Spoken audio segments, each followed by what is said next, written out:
Muito bem, pessoal. Vamos continuar então o assunto da formação da União Soviética, o primeiro regime totalitário da história, o primeiro regime totalitário que surgiu naquela crise do período entre guerras, crise causada principalmente pela Primeira Guerra Mundial.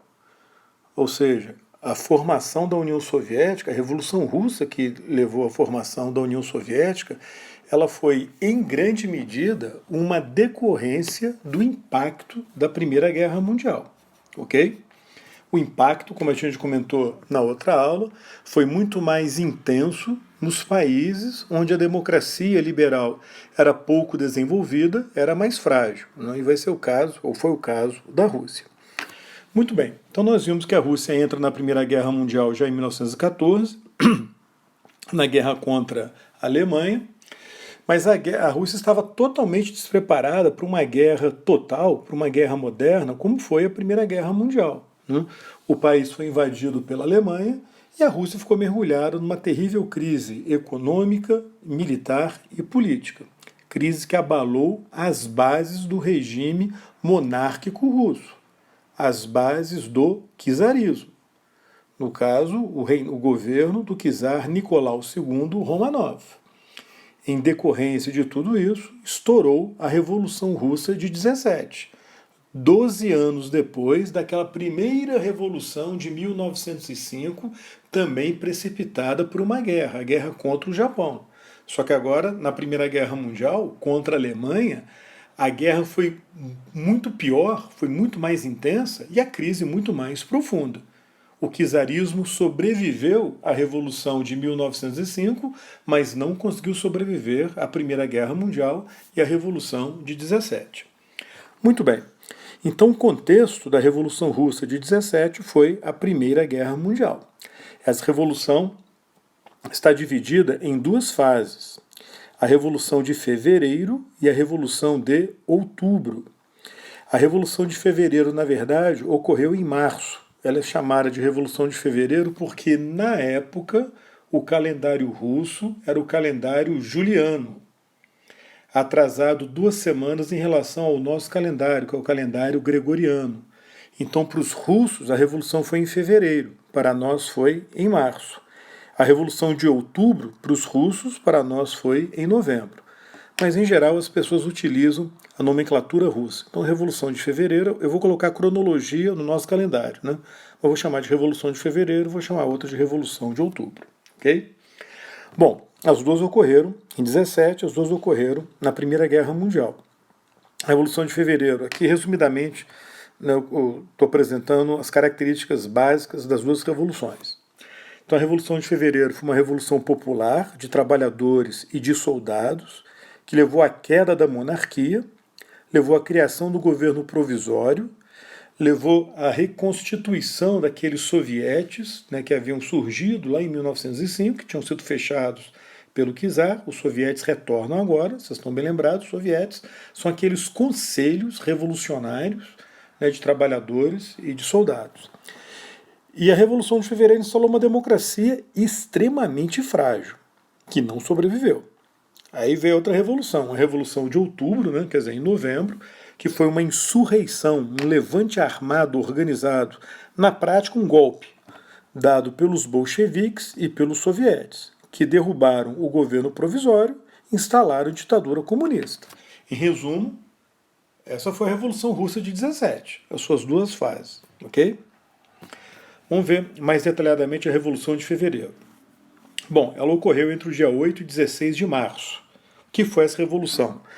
Ela começou com uma revolta popular, uma greve de trabalhadores. Aliás, começou com uma manifestação de mulheres, seguida de uma greve de trabalhadores, no meio da crise econômica, né, daquelas dificuldades todas, acompanhada de um motim das tropas na capital da Rússia, em Petrogrado, que era o novo nome da capital São Petersburgo, como a gente viu, né, na outra aula. Esse motim das tropas foi decisivo, porque os soldados, ao invés de obedecerem às ordens superiores e atirarem na multidão tentando controlar uma manifestação de trabalhadores, os soldados, em sua maioria de origem humilde, de origem camponesa, eles passaram para o lado, né, do lado do povo, do lado dos trabalhadores. A monarquia caiu, o czarismo caiu, e a Revolução levou à democratização do país. Motivos da Revolução: o impacto da Primeira Guerra Mundial, como a gente estava falando há pouco, a crise econômica, militar e política gerada pela guerra, acompanhado do desgaste e impopularidade crescente da monarquia, em especial nas cidades, em especial nas grandes cidades. No campo, o czar ainda tinha uma certa aceitação no meio rural, entre os camponeses, mas nas cidades, né, a monarquia estava desacreditada. A Revolução não foi liderada por um partido, né, mas às vezes o pessoal fala assim que foi uma revolução espontânea das massas. Não, ela não foi espontânea, porque toda revolução tem uma liderança. Ela foi, na verdade, uma revolução anônima, porque os líderes, que eram figuras anônimas de soldados, de trabalhadores, esses anônimos é que lideraram, né, esse levante popular. Agora, era um pessoal influenciado pelo pensamento socialista. Então, assim, nenhum partido liderou a revolução quando ela começou. Eles vão tentar assumir a liderança depois, né?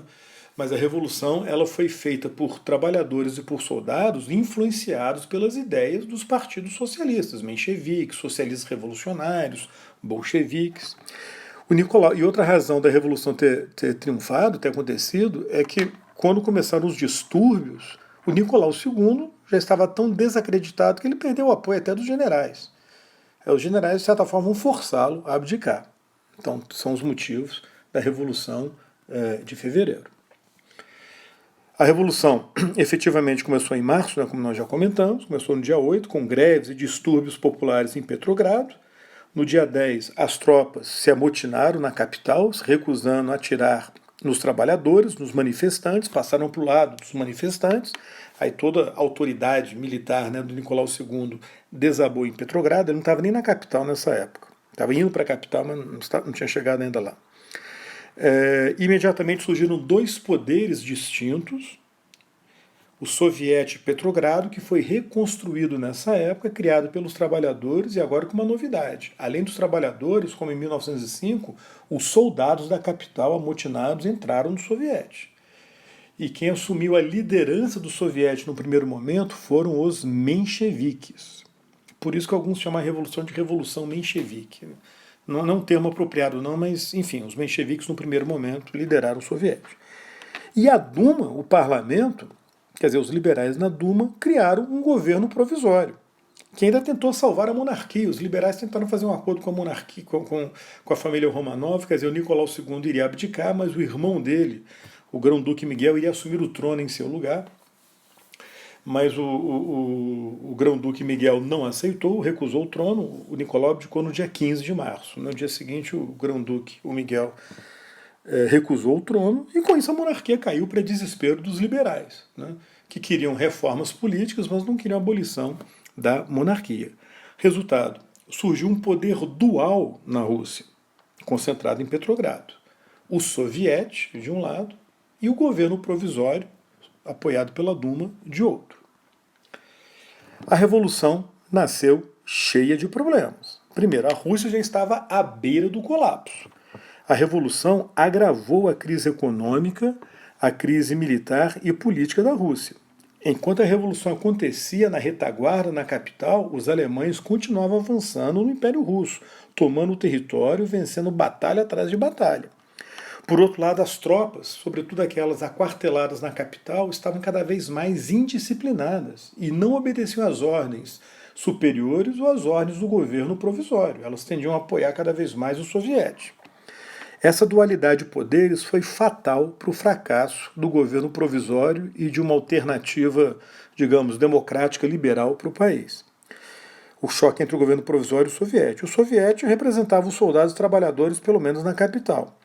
Entre março e setembro, ele foi dirigido pelos mencheviques, um líder menchevique chamado Tikaitchi. E o governo, depois os bolcheviques assumiram. E o governo provisório, ele surgiu com uma aliança entre liberais e socialistas moderados, socialistas revolucionários e os mencheviques. Entre março e julho, ele foi presidido por um nobre liberal, o príncipe Lvov, né? E depois, entre julho e novembro, até o final do governo provisório, ele foi presidido por Kerensky, que era um socialista de linha Trudovik, que era uma dissidência dos sociais revolucionários. Kerensky era, no início, o político mais popular na Rússia. Ele fez carreira como...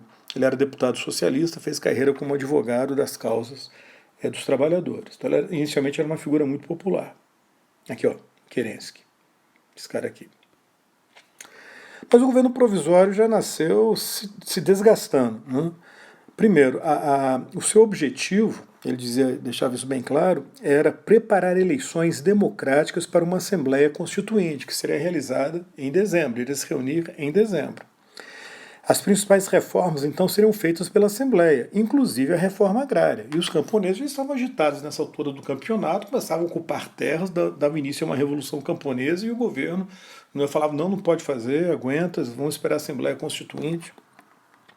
Outra coisa, o governo provisório resolveu continuar a guerra contra a Alemanha, falando que a questão da guerra, sair da guerra, teria um preço terrível para os russos, porque a Alemanha certamente iria exigir territórios da Rússia. Então, só uma Assembleia Constituinte poderia tomar essa decisão. Era até uma postura, a princípio, correta, mas naquele clima revolucionário, aquilo desgastava o governo provisório. De fato, aumentou a radicalização e a pressão popular por reformas imediatas pelo fim da guerra. E, nesse meio tempo, os bolcheviques, que estavam na oposição, vamos ver daqui a pouquinho por quê, eles foram crescendo e sua influência sobre os soviéticos também foi crescendo. Destaques na Revolução de Fevereiro. Bom, o Lenin, que estava no exílio na Suíça, ele retorna em abril. E ele retornou até num episódio curioso, ele retornou com auxílio da Alemanha. Para ele poder sair da Suíça e chegar na Rússia, ele teria que atravessar território controlado pela Alemanha em plena guerra. O governo alemão já sabia que o Lenin era um incendiário, que se ele chegasse na Rússia, ele ia tocar o terror no país. Ia fazer uma campanha contra o governo provisório, ia piorar a situação política da Rússia, agravar ainda mais a situação caótica. Então, para o governo alemão era ótimo ter um agitador como Lenin, né, na Rússia, tacando fogo no país e enfraquecendo o governo provisório. O governo alemão, obviamente, não era comunista, obviamente não era socialista, obviamente não era revolucionário. Mas viu na ida de Lenin para a Rússia a chance de sabotar o novo governo provisório e enfraquecer o inimigo. Então facilitou a ida do Lenin para a Rússia. Inclusive, o governo alemão deu ouro para o Lenin para poder financiar o início da Revolução Bolchevique. Os leninistas não gostam de lembrar isso não, mas isso aí é fato. Bom, qual era a visão de Lenin? A visão de Lenin era o seguinte: a Primeira Guerra Mundial é uma guerra imperialista capitalista, que segundo ele só interessava a burguesia, era uma guerra pelo controle do mundo, controle econômico do mundo. Só que a guerra tinha se intensificado de tal forma que ela iria destruir o capitalismo no mundo inteiro, o capitalismo global.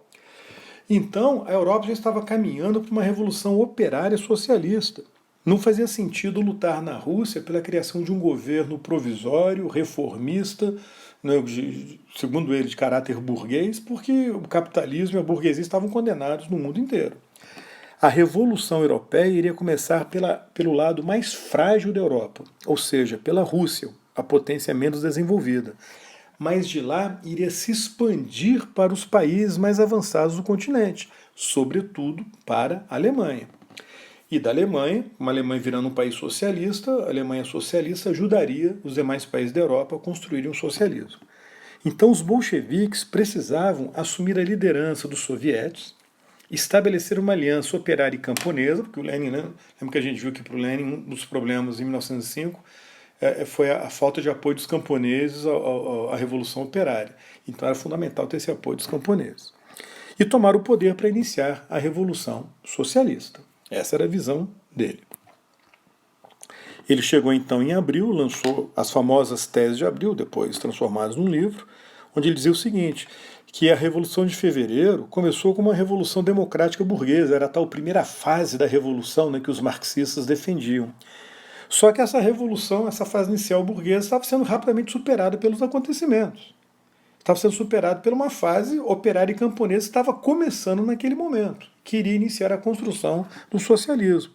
Então era necessário transferir todo o poder do governo provisório burguês para os sovietes, retirar a Rússia imediatamente da Primeira Guerra Mundial, abolir a polícia, exército, burocracia estatal, fazer imediatamente uma reforma agrária, confiscando as terras e transferindo as terras para os sovietes camponeses e estabelecer o controle da indústria pelos sovietes. Dois slogans, duas palavras de ordem famosas foram lançadas por Lenin. Todo o poder para os sovietes, paz, terra e pão. Em maio, o Trotsky retornou do exílio. No mesmo mês, o Kerensky virou ministro da guerra.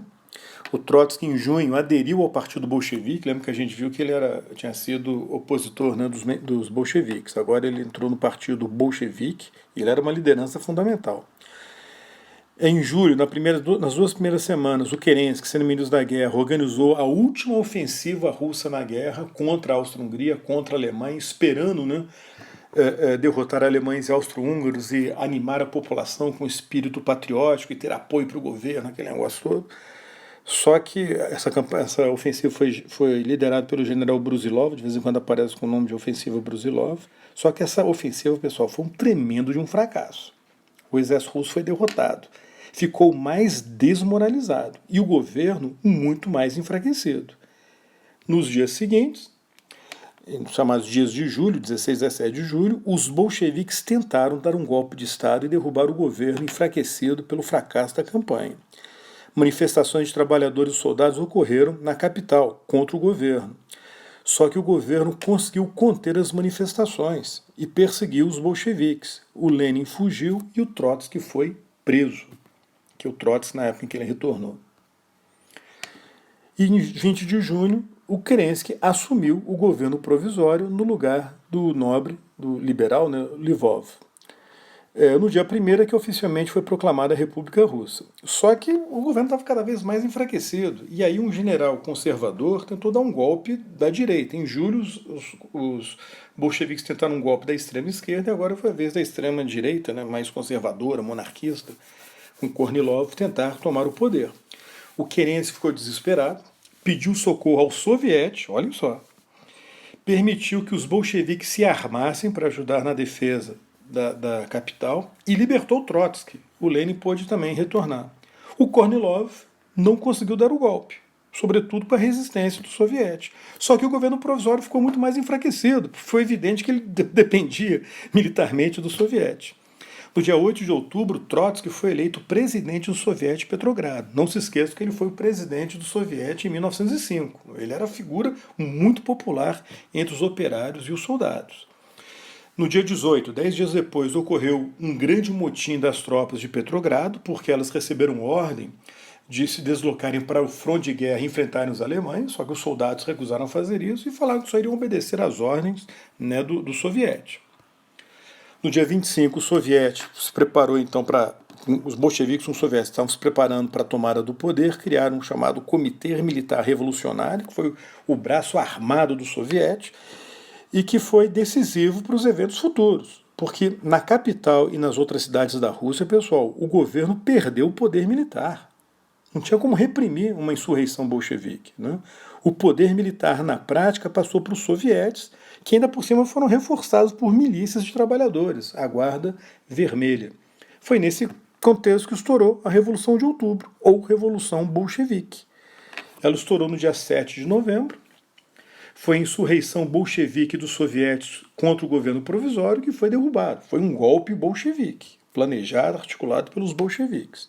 O motivo foi o impacto da Primeira Guerra Mundial, que continuava, a crise econômica, militar e política continuava, o governo provisório se desgastando cada vez mais impopular, a crescente influência bolchevique nos trabalhadores e nos soldados, e a determinação do Lenin, a insistência do Lenin e do Trotsky, no final dos bolcheviques, em tomar o poder. Era o grupo mais organizado para fazer isso. A Revolução foi precedida no dia 6 de novembro por um confronto entre as tropas ainda leais ao governo e as tropas dos sovietes, isso na capital, estavam disputando o acesso à cidade, nas pontes de acesso à cidade. O soviete se deu bem e tomou a central de telégrafo, então passou a controlar as comunicações da capital com o resto do país, e no dia 7 veio a insurreição propriamente dita.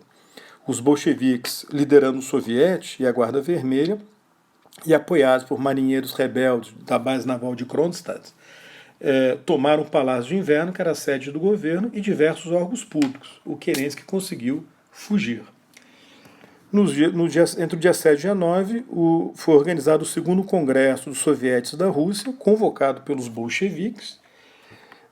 No Congresso tinham todos os partidos da esquerda, mas a esquerda estava totalmente rachada. Os mencheviques e os socialistas revolucionários, por exemplo, condenaram o golpe bolchevique, falando que aquilo não era revolução, que era um golpe, que não era legítimo, mas a maioria bolchevique no Congresso e várias manobras asseguraram que o Congresso apoiasse o golpe, a tomada do poder pelos bolcheviques. Além disso, o Congresso criou oficialmente o governo dos comissários do povo, presidido por Lenin. Era o início do regime bolchevique ou regime comunista na Rússia, que lançaria as bases do regime totalitário soviético. Falo sobre isso na próxima aula. Até lá. Tchau.